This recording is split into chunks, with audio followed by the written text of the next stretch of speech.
Welcome, everyone. Thank you for coming to this talk on translation. Today's conversation is the first of a series of talks sponsored by the UCI International Center for Creative Writing and Translation.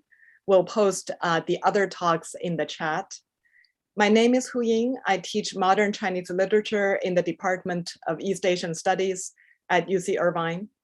My guest today is Professor Michael Berry, Professor of Contemporary Chinese Cultural Studies at UCLA. His areas of research include modern and contemporary Chinese literature, Chinese cinema, popular culture in modern China, and translation studies. Professor Berry is the author of many articles and books, several of which have been translated into Chinese, and I'll just mention a few. A History of Pain, Trauma in Modern Chinese Literature and Film, which explores literary and cinematic representations of atrocity in 20th century China. Another book titled Speaking in Images, Interviews with Contemporary Chinese Filmmakers. It is a collection of dialogues with contemporary Chinese filmmakers, including Hou Xiaoxian, Zhang Yimou, Stanley Kwan, and Jia Zhangke. A monograph titled Jia Zhangke's Hometown Trilogy offers extended analysis of 3 of Jia Zhangke's films, Xiaowu, Platform, and Unknown Pleasures. Another book titled Hou Xiaoxian's Memoirs of Shadows and Light gives a career-spanning conversation with Taiwanese filmmaker Hou Xiaoxian. Professor Berry's most recent monograph is titled Translation and the Virus, very timely. It explores the intersection of the COVID-19 outbreak in Wuhan, the disinformation campaign, and Fang Fang's Wuhan Diary. He's currently working on a monograph that explores the United States as it has been imagined through Chinese films, literature, and popular culture. As a translator, Professor Berry is very prolific. 3 novels are coming out right now. I don't really see how you do that, balancing a very productive career as an academic with what appears to be a full-time career in translation. He's well known among Chinese and Taiwanese writers as Bai Rui Wen. His works has been well recognized, including receiving a translation grant from the National Endowment for the Arts and the MLA Lewis Roth Translation Prize. Books he translated include Zhang Dachun's Wild Kids, Ye Zhaoyan's Nanjing 1937, Yu Hua's To Live, Fang Fang's Wuhan Diary, Wang Anyi's The Song of Everlasting Sorrow, and Han Song's Hospital Trilogy. One has come out, right? One is about to come out as we speak. So we are very fortunate to have Professor Berry today with us. I will start with from the very beginning. So how did you begin this career of literary translation? First of all, thank you, Professor Hu Ying, for the invitation. It's a pleasure to be here with you and your students and everyone from the UC Irvine community. How did I get started? How did it all begin? Yeah, that's the big question, right? Because you can always you can always trace it to an earlier time period. And so I think there were seeds that were planted early on for a kind of love of literature, even in high school with, English classes that I took, and a very influential high school teacher who started introducing me to literary works. And then my early time in college, just kind of having something of an epiphany where during my freshman year, where you discover just the wealth of literature, not just in the genre of literature, but just printed works in psychology and philosophy and psychoanalysis, all these different areas that as a child you're not exposed to. And all of a sudden it's, like this discovery of a new world and the beginning of this journey of voraciously reading and feeling like I need to catch up because there was just so much that I felt like I didn't know. And I think it was that kind of momentum that began at that point. And then that was also what drove me to study in China. And my sophomore year, I spent in China, and then I spent a second year studying in Taiwan. And it got to the point where I was getting close to graduating from undergraduate, and I didn't have anything lined up. And I worked part-time jobs as a waiter. There were various things I could do in the summer as I was figuring out what to do. And I just thought, what can I do that will utilize my language skills? And it was actually during my senior year in college that one of my professors had commissioned me to translate an academic article in a standard, maybe 20-page article that was later published in the journal Boundary 2. And that was the first attempt at translation that I ever had. And I really just got a certain satisfaction from the process. It was kind of addictive in a way. And I found it almost a detective-like journey because it was a work of literary criticism. And I not only translated it, but I went and tracked down each and every one of the books and authors that are mentioned in the article. So it kind of opened up all kinds of doors for me. And so that was the beginning, that article, and that was what gave me the confidence to maybe try a novel. And so it was also during my senior year as an undergraduate that I reached out to an author, sent him a fax, back when we used fax machines, and got permission to translate what would ultimately become my first novel. So that's kind of an abbreviated version of how I started to become interested in translation. But I think it really came down to trying to do something meaningful with the language skills that I had acquired during my undergraduate time and try to make some of these incredible works of literature in Chinese that were just not available in English and trying to make those available to a broader audience. So that's where it started. Right. Yeah, I completely appreciate your point about translation being addictive. I haven't translated 1/10 of what you have, but I feel it. I feel like I keep telling myself that if I had more time, I would translate more. So on that point, you hold a academic position which has many demands, and yet, you have a stack of translation. How do you do that? There's no secret and there's no shortcut. It's really just putting in the time. In Chinese, there's the saying, 吃苦耐劳, just working hard. And, um, I don't think I translate particularly quickly. I don't think I have maybe even a natural gift. I think it's really just hard work and a lot of investment and time. And of course, I do have the benefit now of 25 years of experience. And I think it does get easier the more experience you can draw upon your previous experience and you build upon that. And so that does make it a little bit easier. But in short, it's really, you get out what you put in. And I just feel it comes from trying to come up with a balance between my academic scholarship and teaching and administrative chores with also translation. But I've always felt it's an integral part of what I do as a scholar. And I think it really comes down to, I remember in grad school thinking about this really seriously, the fact that so much scholarship, say in my field of modern Chinese and contemporary Chinese literature, so much of the scholarship being published is often about works of literature that aren't available, at least at that time were not available in English. And it raised certain questions of self-doubt. What's the point of spending all this time writing a book or writing an article, analyzing a novel that no one can even read, at least in English? And so that made me really feel that there's an importance in striking a balance between doing that serious scholarship, but also making those works, or at least contributing to the larger project of making those works available in English. And so I've always tried to have some kind of a balance between translation activities and scholarship. And sometimes it tips more further in one direction or the other. But it's certainly, no shortcuts. It's just hard work and investment and time. And I think it's an acknowledgement that our lives are like candles that are burning every second. And with our limited time, what are we going to do with that time? And I think we all have to make that decision based on our value system and what's important. And at least for me, somehow this became something that became a central part of my professional activities.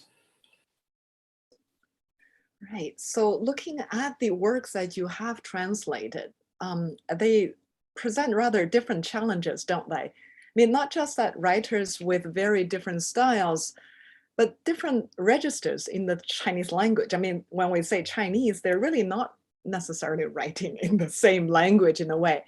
You know, like Wu He's Chinese is very different from Fang Fang's Chinese. Let's say the first major work you translated, Zhang Dachun's Wild Kids. How do you deal with all those different language registers? How do you register it in English? I mean, with Zhang Dachun, there's the added challenge of humor. So reflections on? Yeah, so I think one of my goals as a translator is not to have my own style. If I have a style, maybe it's in the selection of works. There's a certain themes that I come back to over time. But in terms of the actual language, it's more about being an actor and being malleable and being a conduit to let the voice of those authors flow through me and come out. And each one of the major works that I've worked on has had its own unique set of challenges, and each one has represented a different register of language, or maybe, as you hinted at, maybe it's a different language altogether, because they are using such different vocabulary, engaging with different historical time periods, just a completely different stylistic approach. And so my job is to try to internalize that as best as possible, and then try to always, one question I'm always asking myself, and this is why I often tell students of translation this, is ask yourself, how would this writer approach that sentence or that paragraph or that thought if he or she were writing it in English, and if English is your target language? And in answering that question, that requires often, naturally, it's a big betrayal often of what the word for word literal meaning of that original work might be, but you're trying to get at a higher degree of loyalty, so to speak, in terms of how that language should best be presented in the target language. But each of those works, I mean, Zhang Dachun, there was a whole set of challenges in terms of the humor, because it's a contemporary satire. And so one great challenge in translation is always humor. I mean, look at films, and comedies are a genre of, unless it's slapstick and body humor, and using your body to, create laughs, humor is often very difficult to translate in cinema, and often a comedy in one country will fall flat on its face in another country. And for me, translating humor is always a big challenge. And so for that book, which is just filled with Black humor and satire, it was trying to hit the right notes and hit the right beats. And what I mean by that is, if you're reading it in Chinese and there are moments where you laugh out loud or you snicker silently to yourself, I hope the English reader has that same response when they're reading those same passages. And so finding a way to make the jokes work and to make the rhythm work is always a challenge. That book also, there were some unique challenges because of the almost encyclopedic knowledge of that writer, Zhang Dachun. And so he would, reference the Black Sea Scrolls and reference the Bible and reference Sartre and Camus and existentialist writers.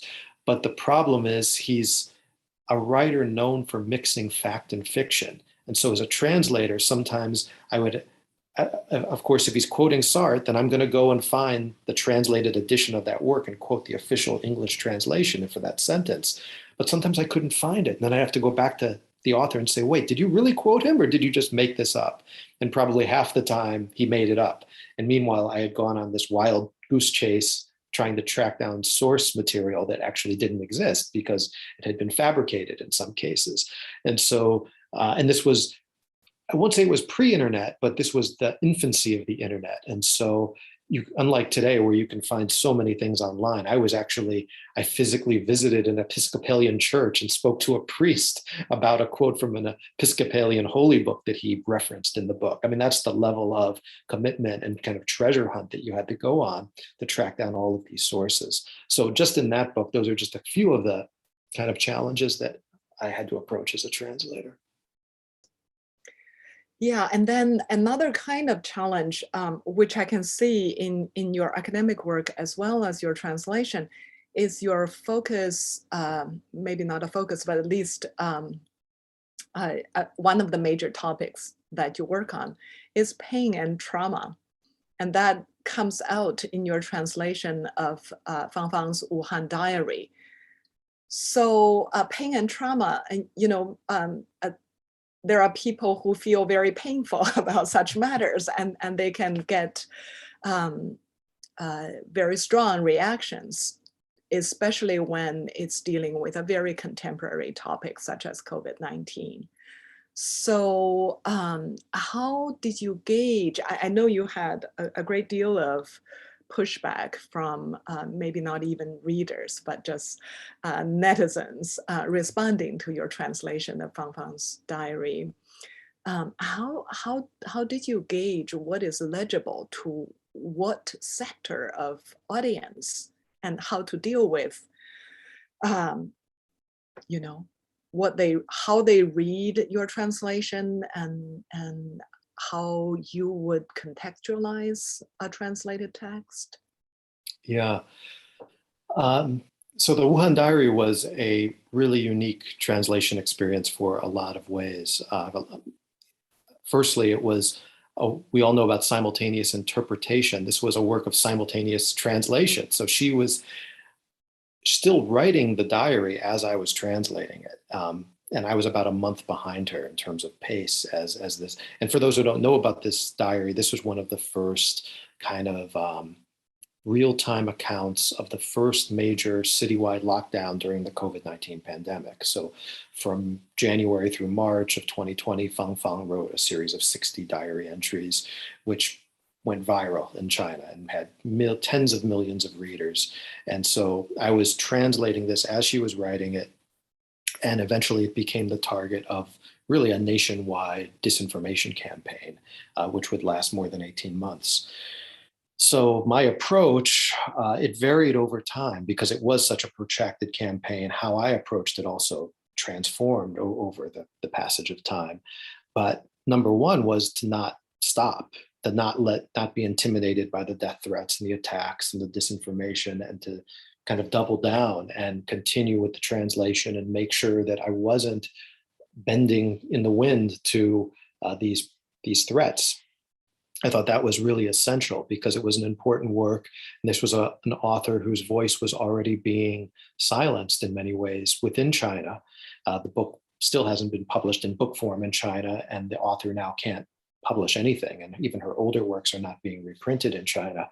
And so it became, I think it was born out of a certain ethical commitment to do something meaningful and important during a time of great uncertainty, and a time when a lot of people were really suffering in Wuhan. And I think a lot of people around the world were quite uncertain about what the future of this virus would be.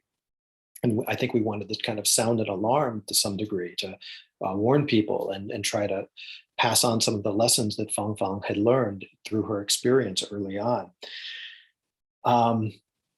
Over time, that transformed into kind of an ethical commitment to the writer herself, and to make sure that her voice was heard, especially as she was silenced. And so not only did I complete the translation, but then I committed to her in a sense by translating 2 other novels by Fang Fang, by writing a monograph that documented what she and I had experienced during that period. So it really was quite transformative in a lot of ways. I mean, my whole academic trajectory was kind of moved into a new realm during this period as I put other projects aside and just fully embraced, did my best to try to champion Fang Fang and get her voice out there during this time of great uncertainty. But, and then in terms of actually engaging with these trolls, Of course, there's a temptation to really directly get on social media and respond to them.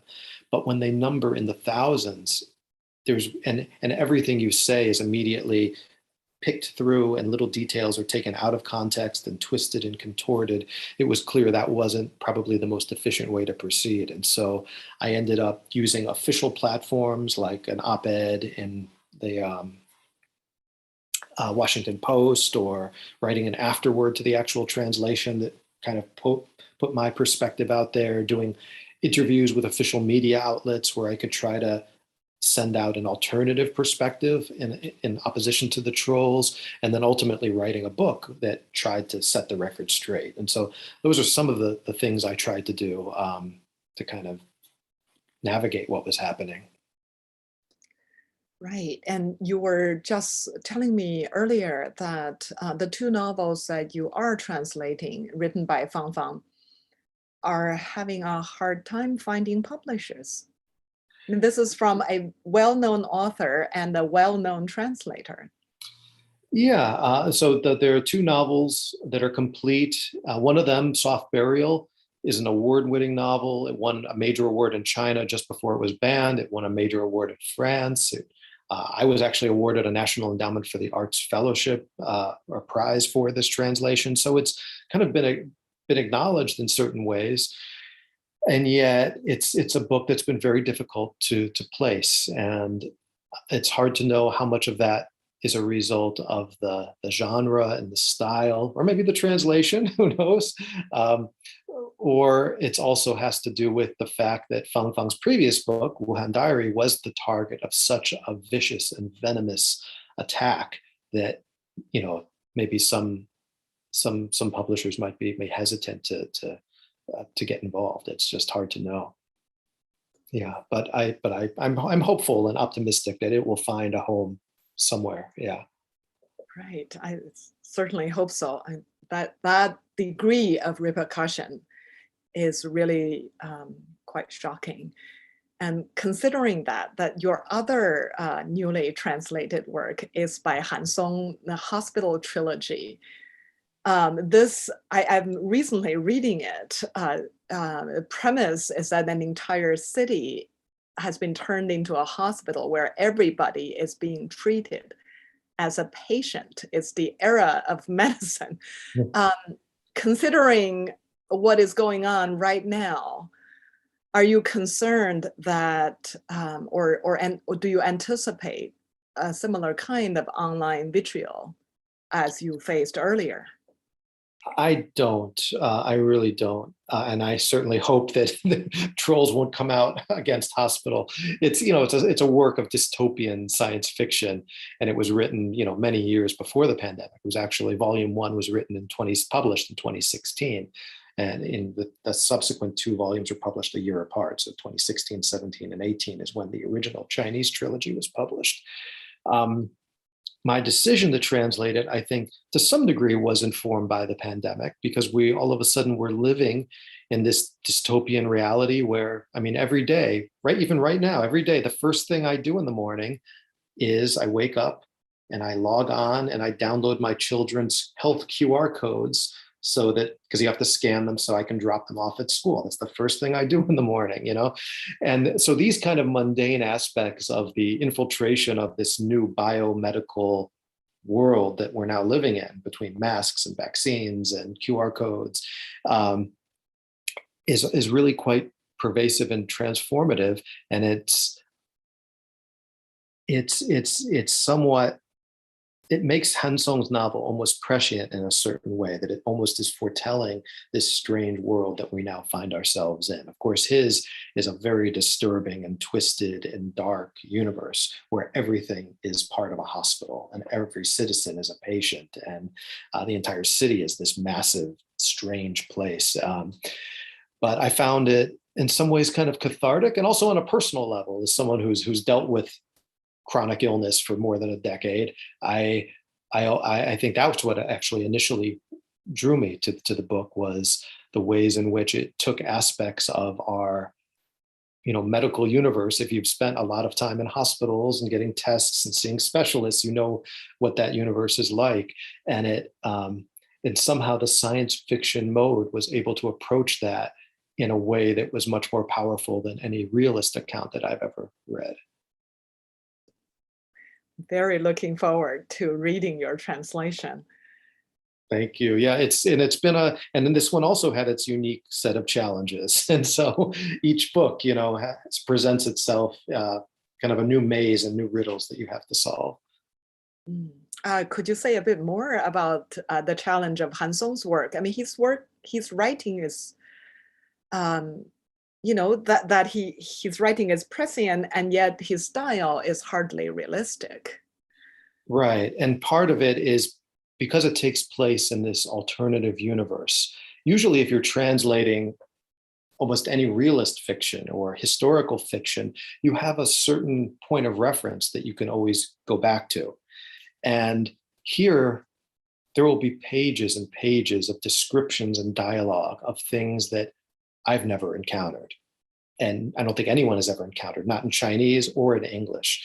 And as a non-native speaker of Chinese, when I'm reading realist fiction and there's dialogue and there's description, I have a pretty good rooted sense of where I am vis-a-vis the text.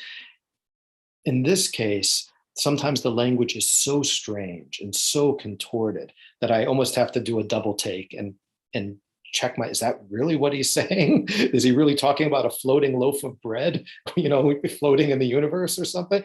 And also there's a deluge, just an inundation of medical terminology. So there'll be paragraphs where it's just a list of tests. They sent me to do a ultrasound and then a echocardiogram and have my blood platelets checked, and then also to do a bone biopsy. And there'll be 20 different tests that are just listed.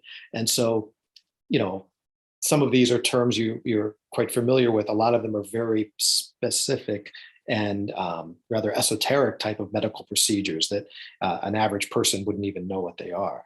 And so it kind of threw me into that universe. And then there were also, and this is something I talk about in the afterword to the book, there was an issue of textual variance, which is probably most interesting for translation studies scholars.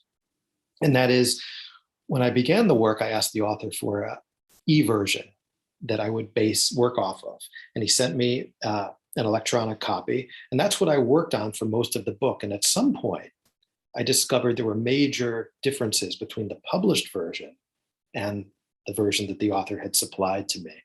And then later, that set the author and I on this journey to reconcile these two different versions. And the new version that he sent me had some aspects that he thought was better than the published version. And there were other aspects where he still wanted to retain elements from the published version. So basically, it was a science fiction novel where I was thrown into an almost science fiction world with two different textual variants from alternative universes that we were trying to reconcile. And that also led to a very deep collaborative relationship with Han Song, probably closer than I've ever worked with any novelist. He actually speaks very good English. And so he was actually also making direct changes to the translation, adding paragraphs, deleting paragraphs. And it led to a highly collaborative, highly creative relationship, but also highly challenging because we're constantly navigating these different versions of the novel. That is fascinating. This, what you call collaboration with the author, it gives the translator a role that we don't usually associate with translators. I mean, I remember hearing from another translator of Mo Yan, who in the moment of frank speak, described himself as persuading the author to write in certain ways that was not the published version. Now, were you ever in that situation where you felt that for the English-speaking audience, a different phrasing or even a different perspective might be more accessible?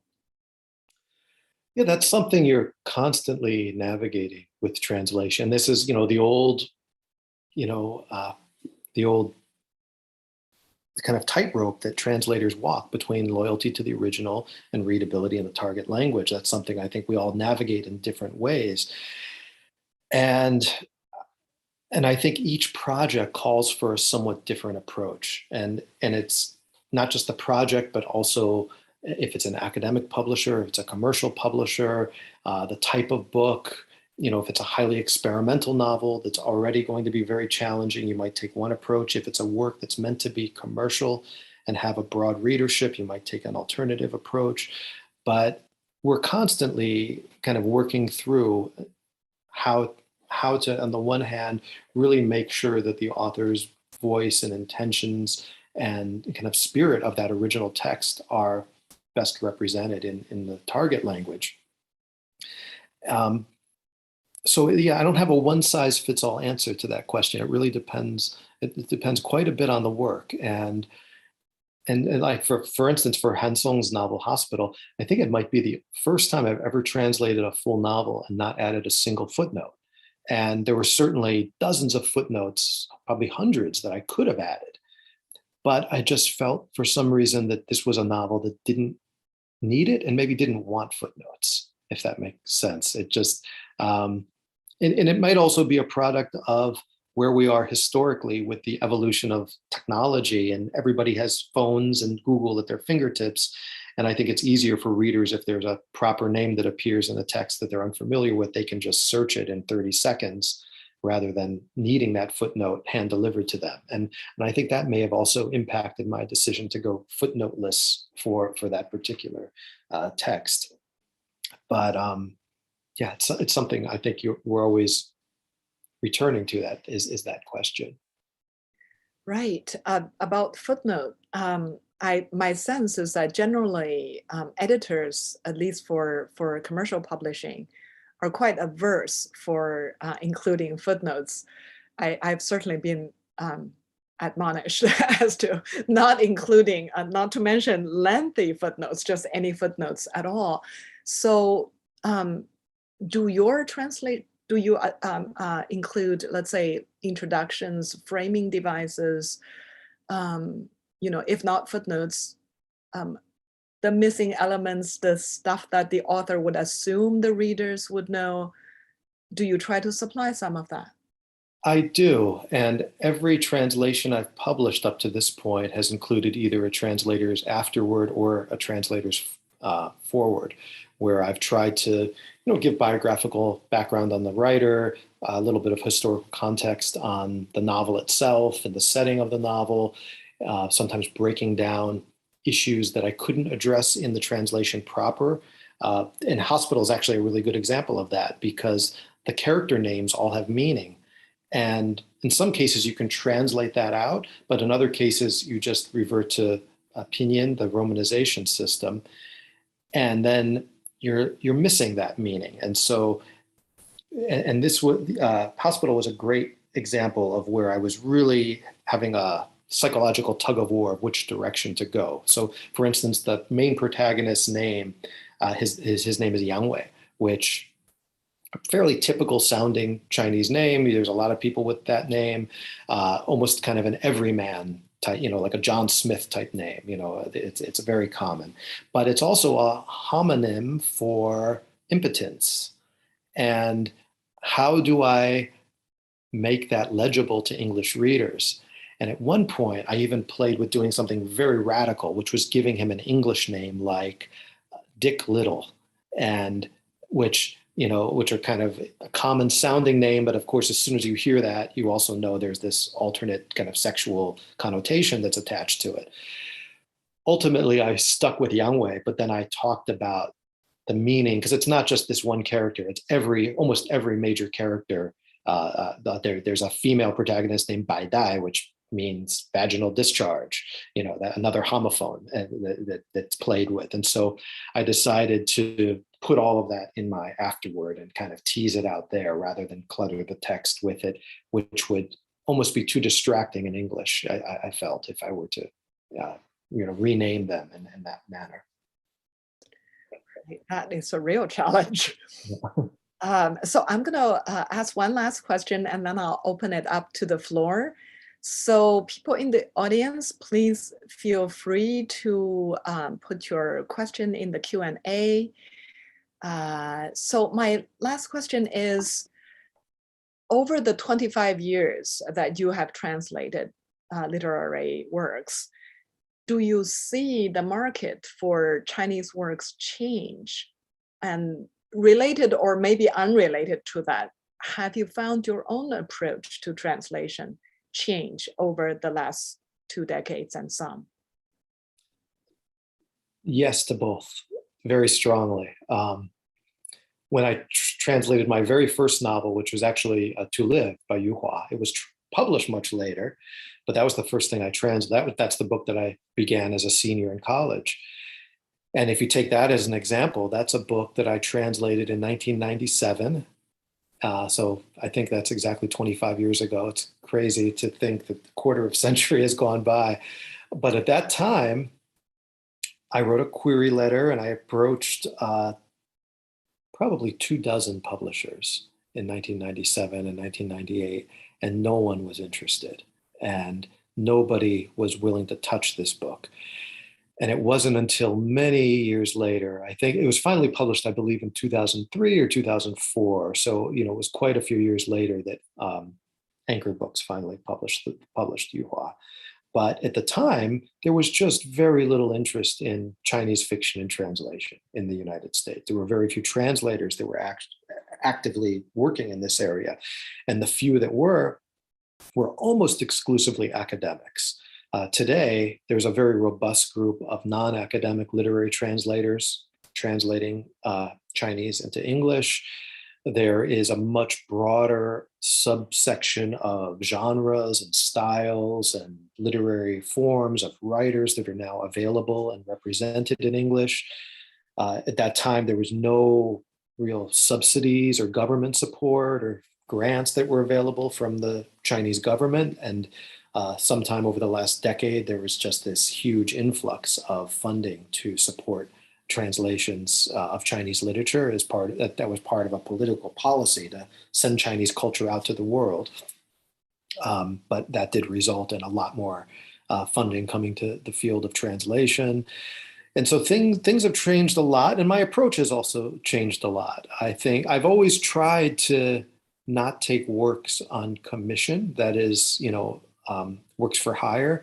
I've always tried to kind of find something that speaks to me, that I fall in love with, and go with that. And so all of the books that I've chosen and selected up until this time have been works that resonated with me in a deep way, and that I thought, are basically kind of contemporary classics is what I was going for, is trying to find those works that are going to stand the test of time and not be forgotten in a year or a month or, or whatever time span. And that's, I think, been pretty consistent, is trying to find works that will stand the test of time. But I have, for instance, the last couple of years, we saw, Black Lives Matter become an important theme. We saw the Me Too movement, and some of that, did make me self-reflect on the writers that I've been working with, and most of them have been male writers. Wang Anyi was the major exception. And it was actually a reflection on that turned me to work with Fang Fang first, because I did feel that I had, without really consciously thinking about it, I had been perpetuating the kind of gendered misalignment in terms of representation of primarily male writers over these 2+ decades. And so that pushed me to work with Fang Fang and to just think more carefully about issues like that I think I had just weren't in my field of vision early on when I was just starting out. And of course, your literary taste and sensibility of what a good work of literature is changes over time. And that's also impacted how I view the works that I approach and select. So yeah, there's been a lot of transformations that have taken place over this 25 years. Thank you. I've learned a great deal from your thoughts and comments. We have a bunch of questions coming from Q&A and also a couple of panelists. One from Carrie Noland, who's the director of ICWT. So I will give Carrie the ground. Thank you. Yeah, first of all, this is absolutely terrific. And especially useful to me because I'm in the throes of translating a book by Patrick Chamoiseau. I don't know if you know him, the Martinican writer, from French into English. And I was particularly struck by something you said at the beginning about seeking a higher order of fidelity. This is, this is not the first time I've translated something, but I find myself really, really struggling over the transformations of the syntax that I have to affect in order to make the French sound like in English, and how much that changes the way that I express the author's thoughts and the distance I have to take from the words on the page in order to translate that thought. So I really appreciated what you said about that. I don't know your scholarship, so I don't know how much you talk about not just these practical problems, and I've really appreciated that you've touched on so many of them, but also the theory. And so now I'm going to make an admission, which is that having translated as I have grown suspicious of translation theory, because the theory doesn't seem to respect, because it is theory, because it has to be global, it has to be generalizing and synthesizing. It doesn't seem to reflect the peculiarity of the problems that each text poses. So I was wondering if you could speak to translation theory and give me some sense of your own approach to it. Yeah, so it sounds like I'm pretty close to you in terms of my engagement with translation theory. And early on, I remember when I started translating my very first novel, my advisor at the time gave me a copy of Walter Benjamin's, The Task of the Translator, and I read a few chapters from that essay, and then a few chapters of his other work, and then later on over the years, I would read, I've read some, Larry Venuti and some of his work, but I've never found much in translation theory that's guided me as a translator. And the tools that I use as a practical translator, I feel don't always overlap with the theoretical approaches that I've read over the years. And I don't consider myself a translation studies scholar. I do consider myself an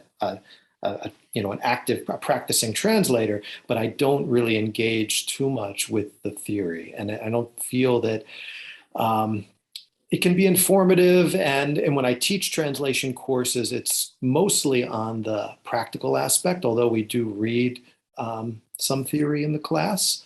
And I think, and basically giving students tools on how to describe what they're doing, like what's over translation, what's under translation. And there's certain vocabulary that we kind of arm ourselves with so we can talk about the issues in a real concrete way. But I find a lot of it comes down to kind of almost an instinct about language. And actually one of the most important experiences I think I've had as a translator over the years that help free myself to access that, the higher level of loyalty to the text, is the act of self-translation. And that's something that for those translators, if there's students here that are translators, that's probably one of my strongest recommendations, is that if you haven't done that, take something you've written in, if whatever languages you work with, take something you've written in one language and translate it into the other, or vice versa. And what I found is over the years, there's been many times where I wrote something in Chinese and someone asked for an English version, or I wrote something in English, someone asked for a Chinese version. And in every case, I didn't translate it, I rewrote it. Because what aesthetically works in one language, and what works in terms of just the prose and the sensibility of rhetoric and language, is just very different in the other language. English and Chinese are very different languages. And there are essays that you'll read in Chinese that read beautiful and perfect, and you translate them literally into English and they just sound gaudy and flowery and just ostentatious. And it's because, you know, these languages function different, and the reader's approach to these texts are different.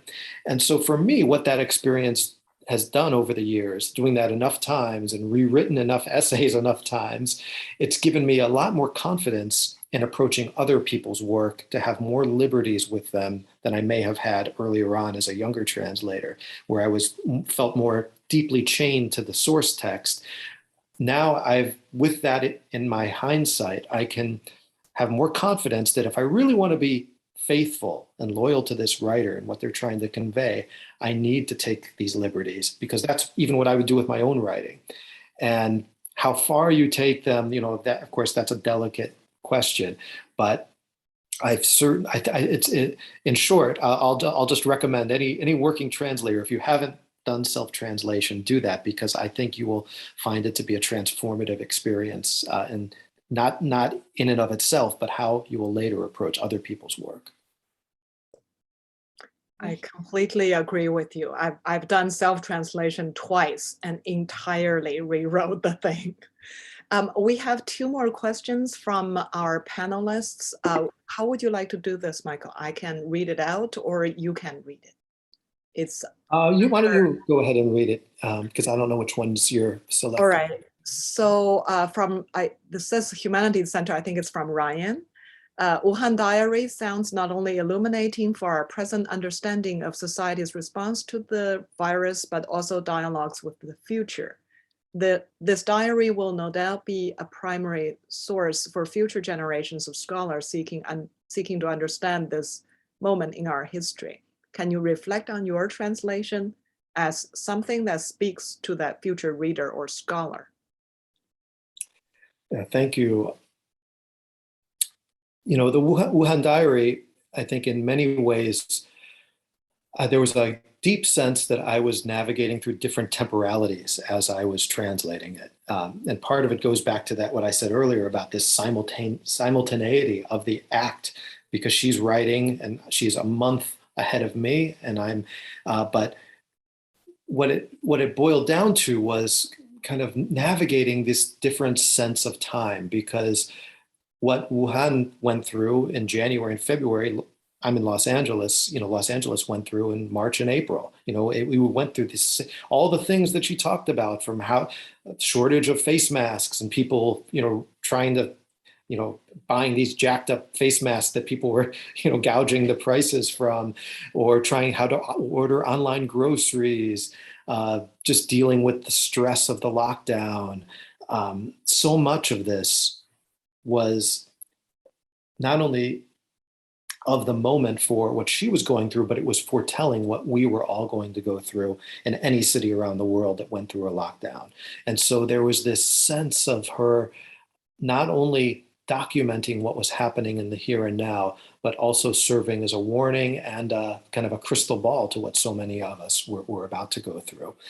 And now, you know, 2+ years later, it's also emerged, I think, the text has taken a certain space as a historical document, because what began as an isolated outbreak in one city is now it's an era, right? The COVID era, you know, and so it's really kind of a historical document of what happened during those early, you know, first 3 months. And what's important about it is, unlike CCTV or Xinhua News and other state media in China that was reporting in a very sanitized and manicured fashion, this was raw. There was an explosive urgency to what she was writing. She was writing every day between, you know, roughly 1,500 to 4,000 words, sometimes over 5,000 words a day, and then just blasting it out that night. And there was no editorial intervention. It was just her, very pure, very true, and trying to document what was happening. And so that kind of a record, I think, is important. And also the probably most important, I think, are some of the lessons that evolved out of the diary that are also very useful for all of us. And that ranges from very mundane things like face masks and quarantine policies, and the importance of adhering to some of these, right? Unlike here in the US, where we had people raging against masks and raging against quarantines, there was a certain just medical knowledge there, but there was also a way in that Fang Fang in that text was able to pinpoint many of the intersections between the COVID-19 era and themes like racism and discrimination. I mean, we all know about the way in which members of the indigenous community and Latino and African American community suffered much more greatly during, especially the early period of the lockdown than other demographics. And of course, the surge of racism against Asian Americans and maybe members of Pacific Island community here in the United States, as well as many other countries. If you read Fang Fang's diary, like the first couple of entries, she talks about people from Wuhan being discriminated against when they travel to other provinces in China. And there it is, at the first month of the pandemic, already you're seeing the intersection of these two kind of different types of viruses, of discrimination and the pathogen.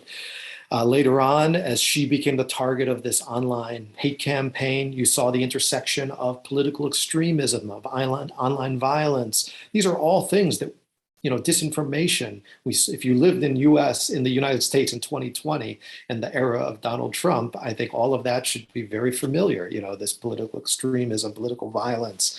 And so there's a certain kind of prescient nature in which so many aspects of the diary during those first 2 months are already foretelling what the whole world is going to be navigating, not only the next 2 years, but even up until the present. And so I think even though some people might feel lockdown, I've been there, done that, I think there's still a lot of really important lessons we can get from Fang Fang. And probably most importantly is her bravery in speaking truth to power and not wavering against all of these threats and attacks and standing her ground. And she became really kind of an inspirational figure to me, that she was able to withstand what she did and just never falter, never waver, and just handle it with such grace and dignity and courage, which in China, it takes something to, under the incredible amount of political pressure she was under, she just kept forging forward. And so anyway, I'll stop there. Great. There is a question from Q&A that is directly related to what you're just talking about. So I'm going to jump into Q&A now. A question from Shiqi. I'm wondering to what extent your translations have been constrained by the publisher and/or the reader in both Chinese and English contexts. Also, are there any translators, or this is separate? Second question, any translators or translations that have influenced your style of translation? So I'll start with the second part. So when I started out, 25 years ago, doing literary translation, the single most prolific translator, and probably still is the single most prolific translator going from Chinese into English, is Howard Goldblatt. And so when I was just getting ready to translate Yuhua's novel To Live, one of the things that I did was I already had them, but I took Howard's translations off the bookshelf and I read them side by side, line by line, against the original Chinese works. And that was a kind of masterclass in, literary translation for me. And I think especially during the early period, his works were quite inspirational for me as a young translator. And also just how prolific he was. And he, there was nobody coming even close, in terms of just how incredible the output was and the quality of the writers, from Mo Yan to Li Ang to, so many great masterworks of contemporary Chinese literature are the work of Howard Goldblatt. So early on, I'll say that he was probably the most influential. And the second part, translations being constrained by the publisher or the reader. Well, the reader usually no, because you work in isolation. It's you and the text. Sometimes like in the case of Hospital, the author was involved a bit, but usually it's really between the text and yourself. And once it's out there, the readers do what they do with it. It's kind of no longer yours, and it takes on a life of its own, as we saw with Wuhan Diary, where it certainly took on a life, very much of its own, and completely antithetical to the intentions of what the book really was supposed to be. It was flipped upside down and politicized in an almost obscene way. So that was the most extreme example of readers taking a text and contorting it and putting it in a context that it was not only not intended, but really goes against the very spirit of the original work. As for publishers, there have been minor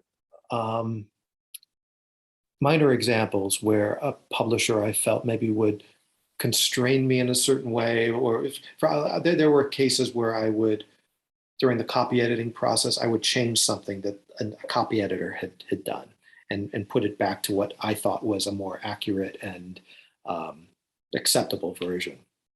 I'd get the next version of the manuscript back, and the publisher would have flipped it back to their preferred version, and I flipped it back to mine. And there was this kind of tug of war going on, and often in those cases are really textbook cases of loyalty to the original versus readability for the target language. And the publisher, if it's a commercial publisher, they're often almost always going to be on the side of readability in the target language.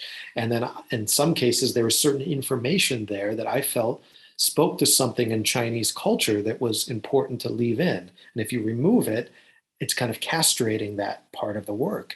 And so there have been a few cases like that, but I've been fortunate that most editors I've worked with have been very respectful and ultimately defer to what the writer or I, want for the final version of the book.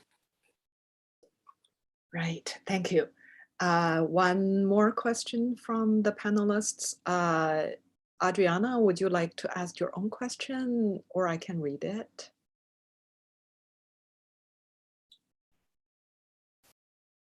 Yes, I was just curious about, you mentioned over-translation and under-translation, and I was just wondering exactly how you read those terms. So what would over-translation look like in your sense? So it would be when there is certain content in, let's say in Chinese, there's, let me think of an example.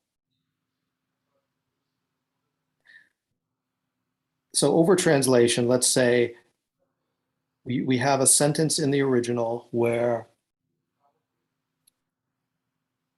there are certain historical details that would be evident to any Chinese reader, and they don't need elaboration. And in translating it, you feel that you need to provide some extra context. And so maybe a line by line, so let's say the original said just literally something like, it was 1966 and I had just graduated.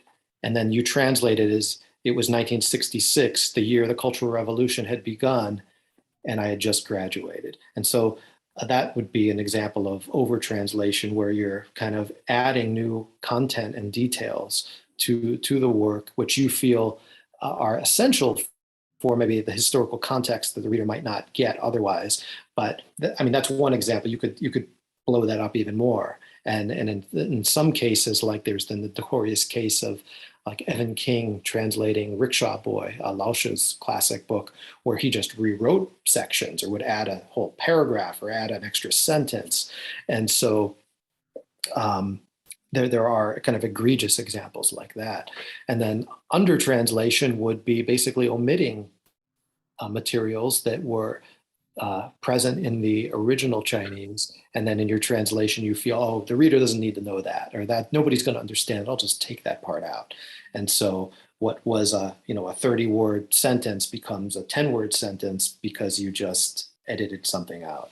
And I'm not advocating for either one, that these are kind of tools that we all use as translators, and sometimes a specific text will call for us to use one of those tools, sometimes more, sometimes less, but I think those are kind of just part of our toolbox that and often if you don't study translation or take a course in translation, you might not be conscious that you're doing these things as a translator, but often we are. Probably every sentence we're doing some amount of under translation or over translation, but if you work like I work, which is more instinctual, you're not kind of intellectualizing it. You're just doing it based on what works best and sounds best. And there is, I keep saying the word aesthetically, using the word aesthetics. I think a big part is if there's a sentence, a paragraph that you read in the original and that has a beauty to it, I want my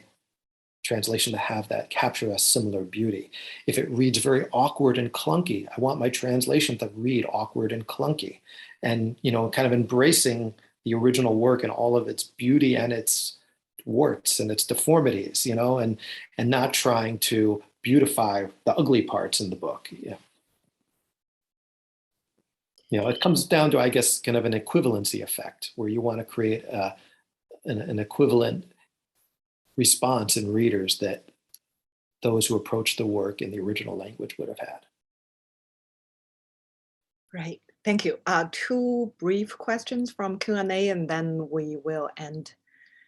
So one question refers to your comment about not using footnotes in Han Song's novel. Do you think it is also related to the genre of sci-fi? Like it is a popular genre, and then it may influence the smoothness of reading. If one were not to follow the binary of high and popular literature, what would you say about this question? I imagine the question meaning footnotes. Another question has to do with how fast you translate. How much time does it take you to translate a 100-page novel? Mm. So the question about genre and footnotes, not consciously at least, just because it's a science fiction novel. I didn't really even approach it so much as science fiction as more experimental fiction. It's actually, although most people label Han Song as a science fiction writer, if you actually read it, I feel it's more experimental than sci-fi in a way. And so, but somehow there was so much of the weirdness in this book, and it just felt like it needed to be free. It needed to be liberated and not bound by these footnotes, and let readers, you know, Google and search whatever terms they want to search, and often it will lead to all kinds of discoveries because there are references to all kinds of historical figures and references to Buddhism that play into the book, and names that have certain connotations, and so. But I didn't feel like this was the kind of book where you needed to hammer the reader over the head by spoon feeding them all of that information, and it would be up to them to go on that journey themselves. And so, but it's interesting why I didn't do it here, but did it for other novels. So for there was a historical book I translated, a historical fiction called Nanjing 1937, A Love Story. I added dozens and dozens of footnotes, and I did that because that was a work of historical fiction that was inundated with historical figures, and I knew that a pedestrian reader might not necessarily be able to differentiate the fictional characters from the historical figures, and they needed to know that this was an important literary technique the author was using, that is inundating the text and his main characters, the plot line, with this rich historical pastiche that everybody was living within. But Hospital didn't feel like it needed that. And in fact, it felt like it just needed to be free from all of that because it is, again, not historical fiction. It's this fantasy world. So, you know, let the reader explore what they want. And how long does it take me to translate it? That is a question that varies greatly project to project. So like Fang Fang's Wuhan Diary is a work that's 400 pages that I translated in 6 weeks, working around the clock, more than 10 hours a day, 7 days a week, 5,000 words a day, just like a machine. I was kind of driven, possessed to do this. Just before that, I had translated a work of experimental fiction called Remains of Life, which is about 350 pages, stream of consciousness, no paragraph breaks, highly experimental, and I worked on that on and off over 15 years. And so that gives you a sense of the span. Sometimes if I'm really inspired, I'll just work constantly on something. And Remains of Life, for whatever strange reasons, it was a work that I had to step away from and then come back to, and step away from and come back to. And I did that repeatedly there were periods for years I didn't even look at it. And then I would pick it up again, translate a little bit, and then put it aside. And it was a monstrous book that just haunted me, and in some ways continues to haunt me. But that's somehow what the approach called for. I don't know. So yeah, there's no clear-cut answer, but if I'm focused, I can, work pretty quickly, but it really depends on the genre and the type of text that you're working on.